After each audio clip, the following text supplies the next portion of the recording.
Assalamualaikum warahmatullahi wabarakatuh. Perkenalkan, nama saya Lara Fitriani, NIM 2314070241.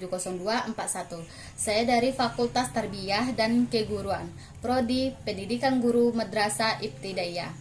Nah, kali ini teman-teman, saya akan menjelaskan beberapa materi tentang sejarah kebudayaan Hindu-Buddha di Indonesia, yaitu teori mengenai masuknya kebudayaan Hindu-Buddha ke Indonesia. Setelah melalui praaksara, masyarakat Indonesia memasuki masa kehidupan yang baru, yaitu masa Hindu-Buddha. Masa ini seringkali disebut juga dengan masa klasik, yaitu awal masuknya unsur-unsur kebudayaan India di Kepulauan Indonesia. Ada beberapa teori masuknya kebudayaan Hindu-Buddha ke Indonesia. Yang pertama yaitu teori Vaishya. Teori ini dikemukakan oleh N.J. Krom. Ia menyebutkan bahwa proses masuknya kebudayaan Hindu-Buddha dibawa oleh pedagang India selama para pedagang India tersebut menetap di Indonesia. Terjadinya perkawinan dengan perempuan pribumi. Menurut N.J. Krom, mulai dari sini pengaruh kebudayaan India menyebarkan dan menyerap dalam kehidupan masyarakat Indonesia. Yang kedua, teori kesatria. Ada tiga pendapat mengenai proses penyebaran kebudayaan Hindu-Buddha yang dilakukan oleh golongan kesatria. Yang pertama itu menurut Sisi Brett. Para ksatria ini ada yang terlibat konflik dalam masalah perebutan kekuasaan di Indonesia.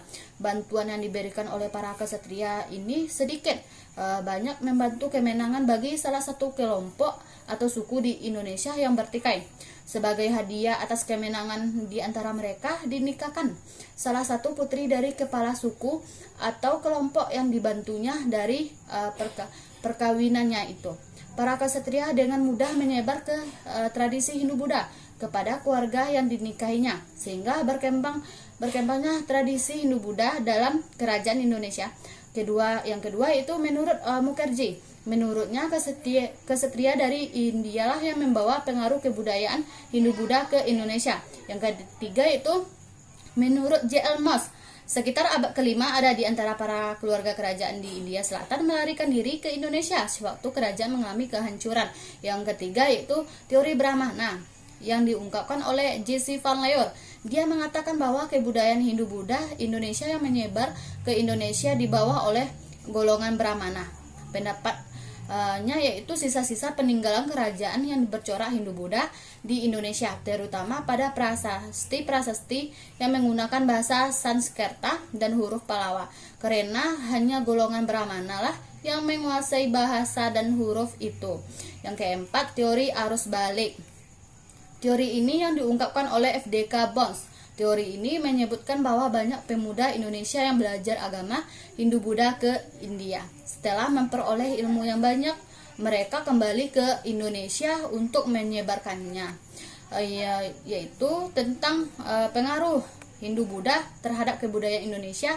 Itu masuknya pengaruh Hindu-Buddha ke Indonesia telah membawa perubahan dalam berbagai aspek kehidupan masyarakat Indonesia. Yang pertama di bidang pemerintahan.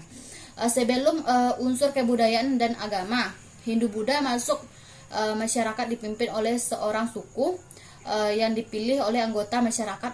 Setelah masuknya unsur kebudayaan dan agama Hindu, terjadinya perubahan yang pertama yaitu kedudukan kepala suku digantikan oleh raja seperti halnya di India. Yang kedua itu kedudukan raja tidak lagi dipilih oleh rakyatnya, akan tetapi diturunkan secara turun-temurun. Yang kedua itu bidang sosial. Dalam bidang sosial ditandai dengan munculnya perbedaan yang tegas antara kelompok masyarakat yang membedakan ini disebut dengan sistem kasta. Sistem ini membedakan masyarakat berdasarkan fungsinya, yaitu adanya pembagian masyarakat berdasarkan kasta berdampak pada perbedaan hak-hak antara golongan yang melainkan, terutama hal pewarisan, harta dan kedudukan dalam pemerintahan. Yang ketiga itu bidang ekonomi. Sejak terbentuknya jalur perdagangan laut yang menghubungkan India dan Cina, maka kegiatan perdagangan di Kepulauan Indonesia berkembang pesat. Daerah pantai timur Sumatera menjadi jalur perdagangan yang ramai dikunjungi para pedagang. Kemudian muncul pusat-pusat perdagangan yang berkembang menjadi pusat kerajaan. Yang keempat itu bidang agama. Hubungan antara Indonesia dan pusat Hindu-Buddha di Asia berawal dari hubungan dagang Indonesia, India, dan Cina. Dengan tersebarnya agama Hindu-Buddha, banyak masyarakat di Indonesia yang menganut agama Hindu-Buddha. Meskipun demikian, sistem kepercayaan terhadap roh halus yang sudah berkembang sejak masa pra-aksara tidak punah. Yang kelima itu bidang kebudayaan. Setelah masuknya unsur kebudayaan, terjadilah proses perpaduan antara dua kebudayaan tersebut.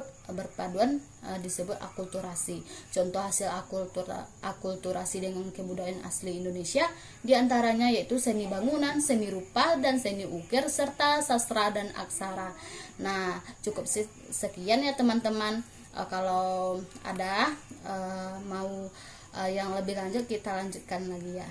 Cukup sekian ya teman, semoga bermanfaat bagi teman-teman semua. Assalamualaikum warahmatullahi wabarakatuh.